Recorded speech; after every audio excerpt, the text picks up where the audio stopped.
Labdien visiem! Paldies par tādu vērienīgu pieteikumu.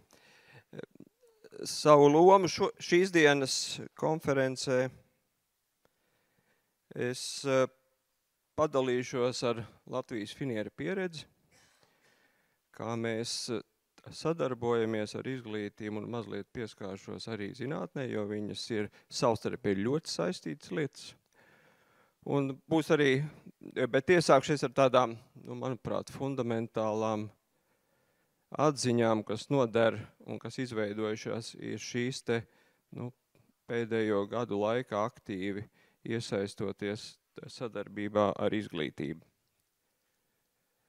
Un ir divas tādas, manuprāt, svarīgas lietas un svarīgas atziņas.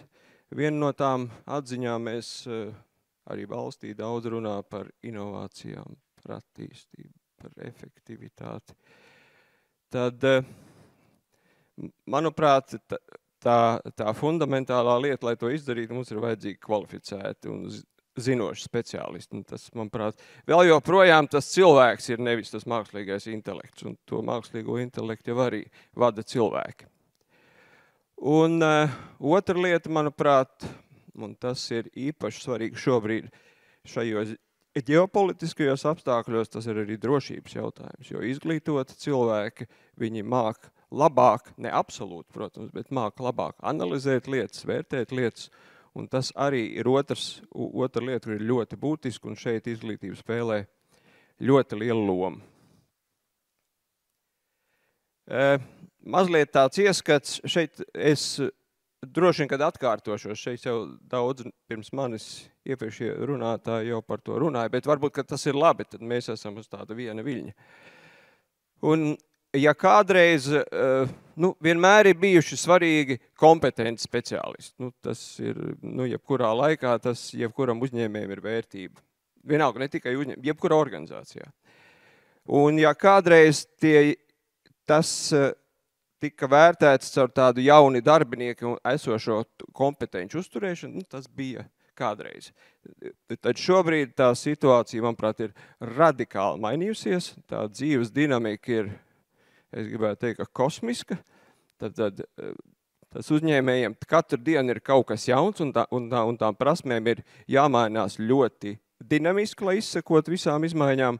Un šobrīd tā esošo kompetenci uzturēšana, protams, ir svarīga, bet nemazāk svarīgi ir, kad jaunie darbinieki nāk ar jaunām kompetencēm iekšā, tad mums ir jāvar esošos speciālistus pārkvalificēt un mainīt viņu zināšanas. Un šis ir tas mūža izglītības jautājums.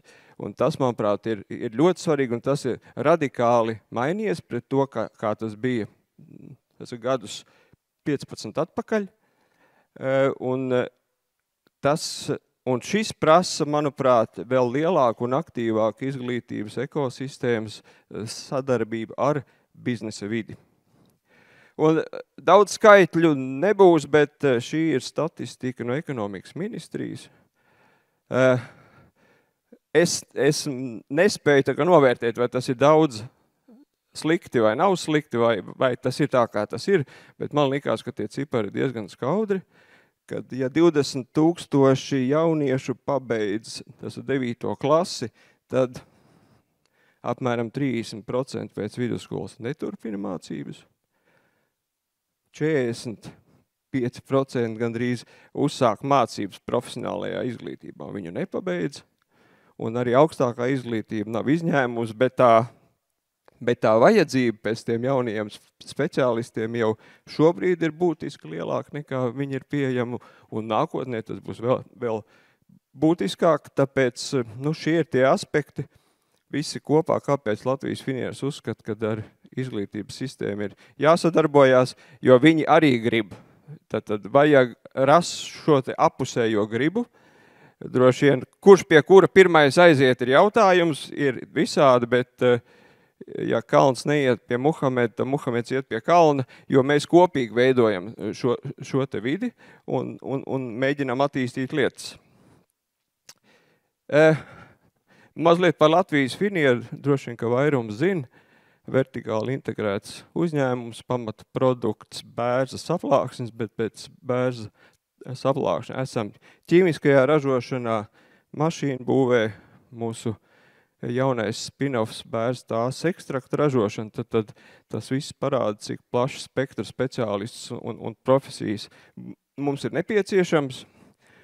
Un jā, mēs esam 4 valstīs, kadru mainības cipariņus redziet, mācāmies daudz, un jā, pār pa 250 profesijām ir mūsu uzņēmumā.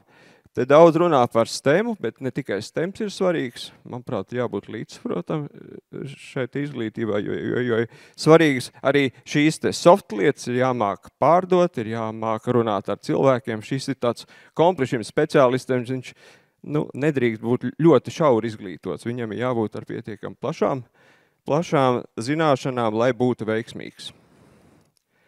Nu jā, un te arī bija iepriekšējiem runātājiem un bija arī slaido jautājumi, kas tad ir jādara, ko vēl uzņēmēji var darīt. Tas ir tas spektrs, ko mēs darām, ekskursijas, vieslekcijas, koprades projekti, tad ir atbalsts darbiniekiem, kuri studē, tad inovācijas, palīdzam izstrādāt profesiju standartu, tas ir tas viss spektrs, ko mēs darām. Protams, tam tiek atvēlēti zināma resursi, un es uzņēmumus aicinu šim atvēlēt resursus, jo šis ir patiešām mūsu kopējā lieta, lai tā lieta virzītos uz priekšu. Jo šie jaunie speciālisti, kur atnāk, var, protams, gribēt, kad viņi būtu labi, ja viņi jau būtu piegriezti pēc mūsu vajadzības, bet manuprāt, ka svarīgākā lieta, ka viņiem ir šīs te fundamentālās zināšanas un ir izpratne par nozari, ir izpratne, kā lietas notiek, un tad to piegriezni jau mēs uztaisīsim. Un kā es minēju, zinātnu Latvijas finieris, tad es gribētu teikt, ka tā izglītība un zinātne iet roku rokā. Ja mēs runājam par produktu attīstību un par inovācijām, tā ir prasmju ietilpīga attīstība un zinātņu ietilpīga attīstība.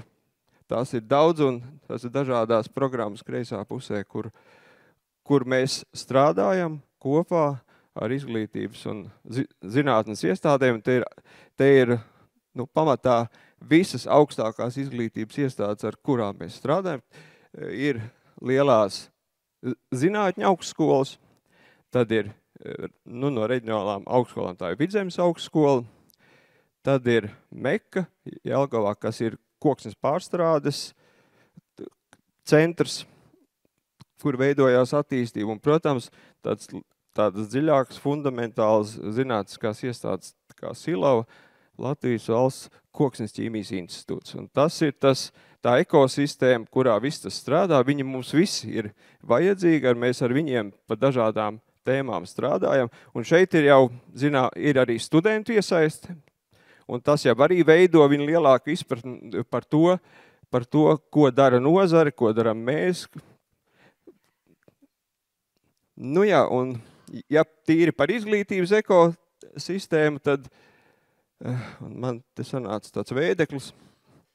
Tas, kas ir tā kreisā puse no sākuma skolas līdz vidēja izglītībai, tad tā mūsu tiešā iesaiste nav ļoti dziļa. Mēs to redzam tiešām, ka tas būtu un ir svarīgi tā 6. klase un tā sākuma skola ir tā vieta, kur rodās tā, droši vien vēl ātrāk, bet tomēr rodās tā lielākā izpratne, vai tur iet zinātnē, vai mākslā, vai vēl kaut kur.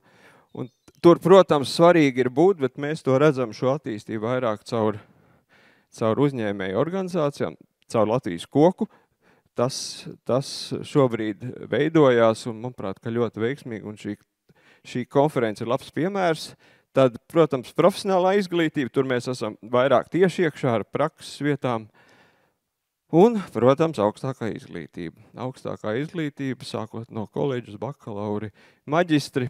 Bet tas, ko mēs redzam, šeit jau šodien arī izskanēja, šī te būtu svarīga tāda starp izglītības iestāžu, jeb starp universitāšu sadarbība Latvijā, bet arī Baltijas līmenī, jo jāatzīst, ka Baltija kopumā ir tāda kā Somija, tās iedzīvotāju skaits ir ļoti līdzīgs, tur ar 5 miljoniem, un līdz ar to ir iespējams īpaši varbūt maģistra programmas arī nozarei ir liederīgi veidot jau tādā Baltijas līmenī, tad ne katrā valstī atsevišķi, bet varbūt kad vienā no profesijām vai vienā no virzieniem vienā valstī, otrā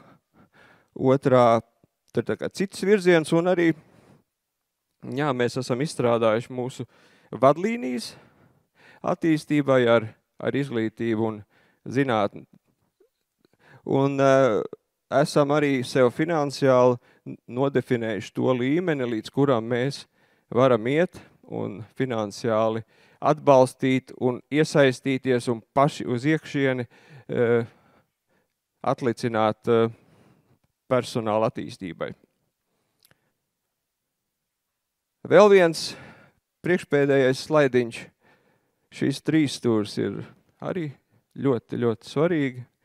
Šī zinātnes iesaiste kopējā stāstā no tās izglītības sistēmas, tad tie jaunieši aiziet vai nu caur zinātni, bet jebkurā gadījumā tas noslēdzošais posms ir uzņēmumi, kur tas nonāk viņu zināšanas prasmes, vai caur zinātni, vai patiešo no izglītības, un šīs 3 stūris ar to veidekli augšā, tas ir tas tāds kopums, kā mēs redzam, kā šī sistēma strādā, un kā viņai būtu jāstrādā.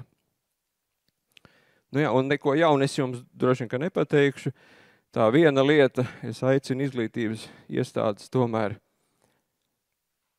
jau ir labāka, bet vēl vairāk tad klausīties uzņēmējos, iet pie uzņēmējiem un risināt to problemātiku, kura ir svarīga uzņēmējiem. Varbūt reizēm viņa nav tik inovatīva vai tik interesanta, bet ja uzņēmējiem viņa ir svarīga, tad viņu risināt. Es zinu, ka tas nav viegli, jo tur ir apakšā šis te akadēmiskie cilvēki, kuriem grūti pārslēgties, tai vadībai varbūt ir vieglāk. Un otra lieta arī, protams, biznesa sektoram aicinu aktīvāk iesaistīties un strādāt kopā ar izglītības sistēmu, veidojot šo te sadarbību, un tad jau mums viss arī izdosies. Paldies! Paldies, Māri! Uzliekam slaido, paskatāmies, kā mums tur ienāk jautājumi. Ar ko sākt? Es gribētu teikt, ka vajag līdz tai skolai aiziet un ar to skolu aprunāties. Manuprāt, ka ļoti labi izskanēja, kad jāsāk ar sarunu. Mēs arī visos gadījumos esam sākuši ar sarunu. Varbūt tā nav viena saruna, varbūt tās ir 2 vai 3, bet uztaustīt tos saskares punktus, kuri apusēm ir interesanti. Tas ir tas pirmais solis, tā ir mūsu pieredze, es varu teikt pilnīgi droši, ka tas strādā. Man par to nav pat nekādu šaubu, jo pats es to esmu darījis. Reizēm ar pirmo reizi nav, bet 3. reizē noteikti ir, jo tas ir process. Jā, Māri, man tev tomēr arī jautājums, es zinu, ka mūsu laiks iet uz priekšu, bet tomēr par šo pētniecisko sadarbību, jo Latvijas finierim ir nesen uzsākts projekts, varbūt tu 2 vārdos varēsi par viņu kaut ko pateikt, ar Latvijas universitāti. Projekta nosaukums Latvijas meža nozares līdzsvarotas attīstības potenciāla, ekonomiskais novērtējums un attīstības scenārija. Un kā es saprotu, šī pētījuma rezultātā varētu rasties tāds zinātnisks pamatojums tam, lai arī valsts pārvaldē beidzot beigtos tās diskusijas, kura tad nozara ir šeit svarīgāk, nesvarīgāk, kura tad nozara nodrošina Latvijas neatkarību. Reku būs pētījums, kas skaidri un gaiši, man liekas, to parādīs. Uzņēmums, kurš iegulda tajā, lai ierēģi beidzot pārstātu domāt par kaut kādu attīstību, bet rīkoties viņas virzienā. Jā, droši, ka nozars pārstāvji to zina, tā diskusija ir pietiekami ilga un pietiekami asa, un pozīcijas ir dažādas. Un droši, ka valsts pārvaldē ir daudz dažādas organizācijas, ministrijas, un katra no viņām skatās no sava redzes leņķa uz lietām. Tad nav tāda holistiska kopēja skatījuma. No katra no viņa redzes punktiem skaidrs, ka droši vien, ka ir pareizi. Bet vai tas ir kopēji pareizi, ja skatās no tāda valstiska viedokļa? Un tas mūsu pētījuma mērķis ir salikt kopā šos dažādos aspektus, gan ekonomisko aspektu, gan sabiedrības redzējumu, gan vidi un ekoloģiju, un arī juridisko aspektu, un tad paskatīties, kā tas viss kopā strādā un kādi modeļi veidojās un kāda rezultāts veidojās, ja vienu no tiem pamaina uz vienu vai uz otru pusi. Manuprāt, ka tas ir tas, kas ir iztrūcis. Mums ir pirmais mēģinājums to izdarīt. Latvijas universitāte, paldies, uzņēmās šo te projektu. Tas viņiem arī bija izaicinājums. Viņi teica, ka tas arī ir pirmo reizi, kad tāds tiek veidots. Viņi no tādas zinātnes puses viņi neatcerējās vai nevarēja identificēt, ka šāda veida pētījums ir veikts. Jācer, un mērķis ir, jācer, kad aprīlī šis pētījums beigsies, tad mēs uz viņu kopīgi paskatīsimies, un tad kaut kad rudens pusē varbūt tad publiskāk par to mēs varētu runāt. Varbūt ātrāk. Super!